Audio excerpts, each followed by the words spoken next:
Once upon a time, in a village, there was a little girl. This girl was so beautiful that there was no one better in the world. Her mother loved her very much, and her grandmother loved her even more. On the day her granddaughter was born, the grandmother gave her a red hood. From that time on, wherever the girl went, she wore her new red hood, and the neighbours would say, "Look, little Red Riding Hood is coming."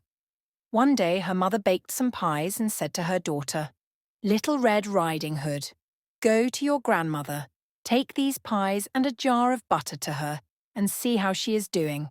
Little Red Riding Hood got ready and went to her grandmother's house in the next village. The girl was walking through the forest when a wolf appeared in front of her.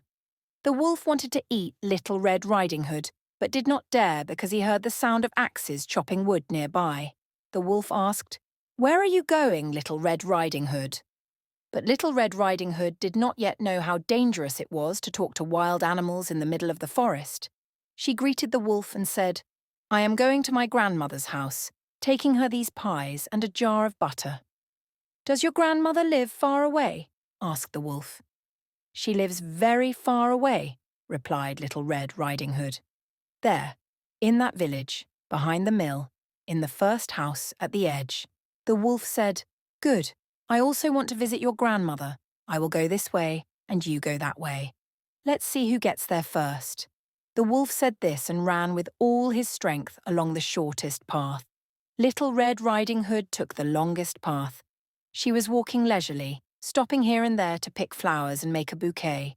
Before she reached the mill, the wolf arrived at the grandmother's house and knocked on the door. "Knock, knock!" "Who is it?" asked the grandmother. "It is me, your granddaughter, Little Red Riding Hood," said the wolf in a soft voice. "I have come to visit you, bringing pies and a jar of butter." The grandmother was ill at that time, lying in bed. She thought it was really Little Red Riding Hood, so she shouted, "Pull the string, the door will open." The wolf pulled the string. The door opened. The wolf jumped on the grandmother and swallowed her in an instant. The wolf was very hungry, as he hadn't eaten anything for 3 days. Then the wolf locked the door, lay down in the grandmother's bed, and waited for Little Red Riding Hood to arrive. It wasn't long before Little Red Riding Hood knocked on the door.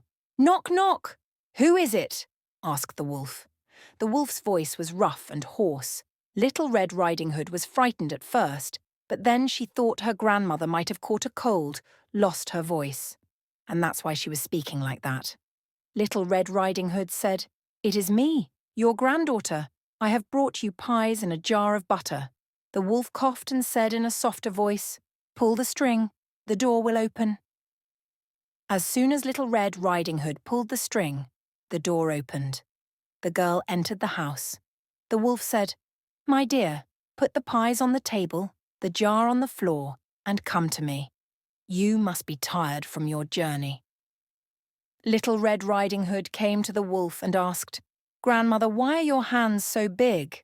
"To hug you better, my dear." "Grandmother, why are your ears so big?" "To hear you better, my dear." "Grandmother, why are your eyes so big?" "To see you better, my dear." "Grandmother, why are your teeth so big?" "To eat you faster, my dear." Before Little Red Riding Hood could take a breath, the wicked wolf jumped on her. But fortunately, at that moment the woodcutters were passing by the house with their axes on their shoulders. They heard the noise, quickly ran into the house and killed the wolf. Then they saved Little Red Riding Hood, and after her, they also saved her grandmother alive from the wolf. 3 apples fell from the sky. 1 for me, 1 for you, and 1 for the listener.